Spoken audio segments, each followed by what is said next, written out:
Hello, ladies and gentlemen. I am Dr. Claudia Albers, Planet X research and professional physicist.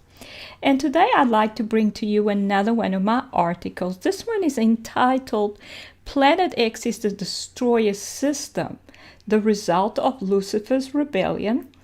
Now, the Planet X system is made up of some tens of thousands of dead star systems, which seem to surround our star system on every side. These dead stars, planets, and moons have been coming into our solar system as comets for thousands of years, as the first documented observation of a comet occurred sometime around 3000 BC. And you may look at Article 368 entitled The Destroyer System, Planet X, and the Oort Cloud. They are dead because they are no longer able to generate energy in their core, and the particles they are made of are depleted in gravitational energy or photon energy. In other words, they are depleted of light energy. This causes them to be weak gravitational interactors, as the strength of the gravitational interaction is dependent on the photon energy inside the particles making up a celestial object. And you may look at Article 210 entitled Stellar Core Gravity, Tidal, and G is not constant. So here's an illustration of what we have. This then is the interstellar cloud or the Planet X system, some 30 light years in extent, and 30 light years is 2 million AU. And here's the solar system, which has a diameter of about 240 AU. So that means that the Planet X system is about 10,000 times larger than the solar system. And so we can expect it to be comprised of some 10,000 star systems. But they're all dead. Now, the interstellar cloud, which seems to be the region of the galaxy occupied by these dead star systems, is certainly not the whole galaxy, as the galaxy is 53,000 light years in radius. So this system only occupies a small part of the galaxy. Nevertheless, in comparison with the solar system, it is a vast region of space within the galaxy. This region is also not at the edge or close to the center of the galaxy, but somewhere in between, and stars in galaxies seem to all be about the same age, which is why the redshift from different regions is about the same. Redshift, as Alton Arp found, is an intrinsic property of matter and related to the age of matter, and cannot thus be used to determine recessional velocity and therefore distance. And you may look at Article 441 entitled Is Dark Matter Engulfing the Sun and the Earth? This means that it is not likely that all these stars died of old age, so some other event caused their death. And here we see where it is believed that the solar system is. And the Planet X system would actually be even smaller than this blue dot here, about half the size of that blue dot.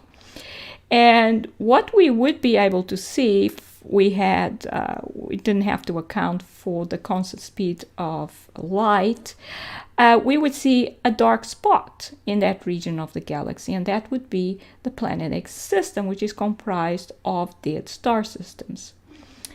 Now, according to Genesis 1, verse 1 to 3, we read, In the beginning God created the heaven and the earth was without form and void, and darkness was upon the face of the deep, and the Spirit of God moved upon the face of the waters. And God said, Let there be light, and there was light. So God created heaven and the earth, or the universe and earth. Then in the second paragraph, we read that the earth was empty and chaotic. This seems to be what the words without form and void mean, or destroyed and in darkness. And then God said, Let there be light. It is not likely that God would have created the earth in this state. So it must have become like that. Something caused it to become like that. Then once God says, Let there be light, he proceeds to restore the earth and place the sun in place, etc. Light is the energy that stellar cores lack. They do not have enough light inside their particles. And so the earth was also in this state before God commanded light to appear. In other words, God revived the earth and caused light or photon energy to enter all its particles by saying, "Let there be light." Since we now know that the solar system is inside a large volume of space, some 30 light years in extent, where all the star systems have died, it is logical to think that these were all destroyed at the same time that the Earth was. And what destroyed them? Well, it's likely that Lucifer's rebellion was what caused all these star systems to be destroyed, and it was most likely God who destroyed them simply by removing his light from them. And we read about Lucifer's rebellion in Isaiah 14, verse 12 to 16, where it says, "How you are fallen from heaven, O Lucifer, son of the morning! How you are cut down to the ground, you who weaken the nations! For you have said in your heart, I will ascend into heaven. I will exalt my throne above the stars of God. I will sit on the mount of the congregation on the farthest side of the north. I will ascend above the height of the clouds. I will be like the Most High." And then it says, "Yet you shall be brought down to Sheol, to the lowest depths of the pit."